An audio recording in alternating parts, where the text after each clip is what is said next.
जय हिंद दोस्तों। आप सभी को आपके अपने YouTube चैनल समापन विद्यापीठ में तहे दिल से स्वागत है। जी हाँ दोस्तों, हम लोगों ने पिछले क्लास में पढ़ा था दोस्तों कि व्याकरण की परिभाषा क्या है, व्याकरण किसे कहते हैं दोस्तों, और उसका हम लोग उदाहरण भी कुछ पढ़े हुए थे कि हाँ व्याकरण ना हो तो किस तरह की गलतियाँ होने की संभावना रहती है। ठीक है, आज हम लोग पढ़ेंगे कि व्याकरण के कितने अंग होते हैं, अर्थात व्याकरण के कितने भेद होते हैं। ठीक है भाई, और ये जो है पार्ट 2 होने वाला है। ठीक है दोस्तों, हम चाहते हैं कि छोटा छोटा कहकर और थोड़ा सा हम लोग क्रमबद्ध पढ़ाई करें। ठीक है, थोड़ा सा हड़बड़ी वाला बात नहीं, हड़बड़ाने की नहीं, धैर्य पूर्वक थोड़ा थोड़ा पढ़े, कम पढ़े, सटीक पढ़े। समझ रहे ना, ये नहीं कि कुछ हौच पौच पढ़ लिए, कुछ का कुछ पढ़ लिए, नहीं, थोड़ा थोड़ा पढ़े। ठीक है, देखिए बाबू, तो आज हम लोग पढ़ने जा रहे हैं व्याकरण के 3 अंग होते हैं। ये पार्ट 2 है। पिछले वीडियो में हम लोग पिछले क्लास में पढ़े थे, क्या पढ़े थे, व्याकरण किसे कहते हैं। तो आप लोग को याद होगा कि व्याकरण वो शास्त्र है जो कि हमें भाषा को ज्ञात कराता है, शुद्ध शुद्ध लिखना, ये सब समझ रहे ना। तो इस आप लोग लिखिएगा उसको, तो थोड़ा सा आप लोग को याद होगा, बात समझ लीजिए।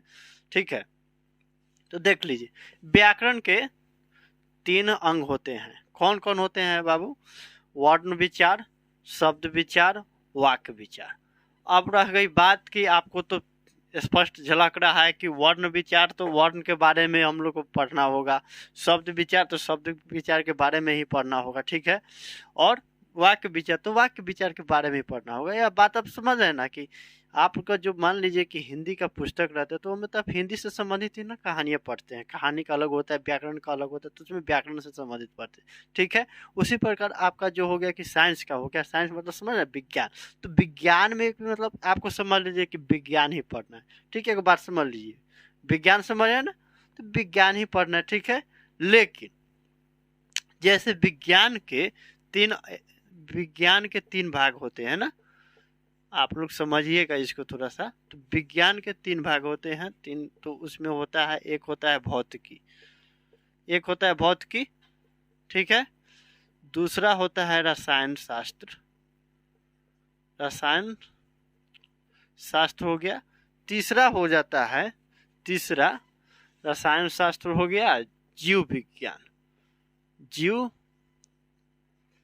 विज्ञान, जिसे आप लोग इंग्लिश में कहते हैं, इसको फिजिक्स कहते हैं, इसको आप लोग केमिस्ट्री कहते हैं, इसको आप लोग बायो कहते हैं। ठीक है, तो यहाँ पर आप लोग को तो पता चल जाता है, साफ स्पष्ट हो जाता है कि हमें पढ़ना है भौतिकी, तो फिजिक्स के विज्ञान ही है, लेकिन विज्ञान में भौतिकी है, तो भौतिकी में तो हम लोग तो फिजिक्स से ना पढ़ेंगे, हो फिजिक्स से संबंधित पढ़ाई पढ़ना है। ठीक है, और रसायन शास्त्र में भी आ गए, तो इसको भी हाइयर जाइएगा तो इसको भी डिवाइड हुआ, लेकिन आप लोग खाली उदाहरण के तौर पर समझ लीजिए, इतना इसको गहराई में न जाए। ठीक है, ये नहीं कि रसायन शास्त्र का, रसायन शास्त्र में भी 2 भाग हो जाते हैं मेनली, एक ऑर्गेनिक, इनऑर्गेनिक हो जाता है, जीव विज्ञान में बोटनी हो जाता है, जूलॉजी हो जाता है, तो वो होता है। लेकिन अभी आप लोग समझ लीजिए कि इसका 3 ब्रांच होता है, वही हो गया। ठीक है, यहाँ तक किसी को कोई दिक्कत नहीं होनी चाहिए। होगा भी तो आप लोग कमेंट के माध्यम से मुझे सूचित करेंगे, ताकि मैं अगले क्लास में यथासंभव सुधार की प्रयास करूंगा, ताकि जितना सुधार हो सके दोस्तों। ठीक है, किसी को कोई दिक्कत तो आप लोग समझ गए। ठीक है, अब देखिए, तो अब रह गई बात कि आपसे कोई प्रायः पूछ सकता है। अमूमन देखिएगा, जितने भी परीक्षा होते हैं तो उसमें आपका जो प्रश्न पत्र रहते हैं, इससे संबंधित प्रश्न आते हैं, और आपका जो विद्यालय में जो परीक्षा होता है, या आप किसी स्टेट बोर्ड से हैं, तो वहाँ पर पूछा जाता है कि हाँ व्याकरण किसे कहते हैं, या संज्ञा सर्वनाम, तो इस पर उतना ध्यान नहीं दिया जाता है। लेकिन आप जानकारी के सिलसिले से पढ़ रहे हैं, तो इसको आप लोग थोड़ा सा ध्यान दे दीजिएगा। देखिए, वर्ण विचार, हिंदी व्याकरण का वह खंड, हिंदी व्याकरण का वह खंड, या यहाँ पर भाग भी आप लोग लिख सकते हैं। समझ रहे ना, जो आपके मन में दिल करे वो आप लोग लिख सकते हैं, जो आपका दिल करे, मन में दिल क्या करेगा भाई। समझ रहे, हिंदी व्याकरण का वह खंड जिसमें वर्ण, वर्ण के भेद, वर्ण का उच्चारण स्थान, समझ रहे ना, आदि का विस्तार पूर्वक अध्ययन किया जा सके, उसे वर्ण कहते हैं। समझ है ना, बात समझ गए?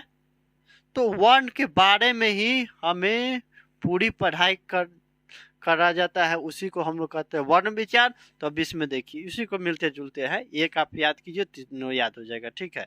इसलिए जाते हम भाषा में भी परिवर्तन नहीं किए, ठीक है। हिंदी व्याकरण का वह खंड, हिंदी व्याकरण का वह खंड जिसमें शब्द की परिभाषा, शब्द की भेद, उत्पत्ति के आधार पर, रचना के आधार पर, रूपांतर, प्रयोग, अर्थ आदि का विस्तार पूर्वक अध्ययन किया जाए उसे शब्द विचार कहते हैं। बात समझ गए, यहाँ तक कोई दिक्कत नहीं होनी चाहिए, ठीक है। देखिए अब रह गई बात कि वाक्य विचार किसे कहते हैं। हो सकता है आपसे कोई पूछ सकते हैं, तो वहां पर आपके मन में नहीं आते हैं तो 9 तो 11 होगा, घंटी बजने लगेगी कि भाई क्या हुआ, हाथ मलते रह जाइएगा, ठीक है। तो इसलिए आप लोग जान लीजिए, समझिए। देखिए तो हिंदी व्याकरण का वह खंड, हिंदी व्याकरण का वह खंड जिसमें वाक्य की परिभाषा, भेद, रचना, रूपांतर आदि का विस्तार पूर्वक अध्ययन किया जाए उसे वाक्य विचार कहा जाता है। बात समझ गए, तीनों में आप लोग को स्पष्ट अंतर झलक रहा होगा, कहीं पर भी आप लोगों को किंतु परंतु की संभावना नहीं कि यहाँ पर ये ना ये होना चाहिए, समझ रहे हैं दोस्तों। तो आप लोग इसका एक बार स्क्रीनशॉट ले लें, ठीक है बाबू।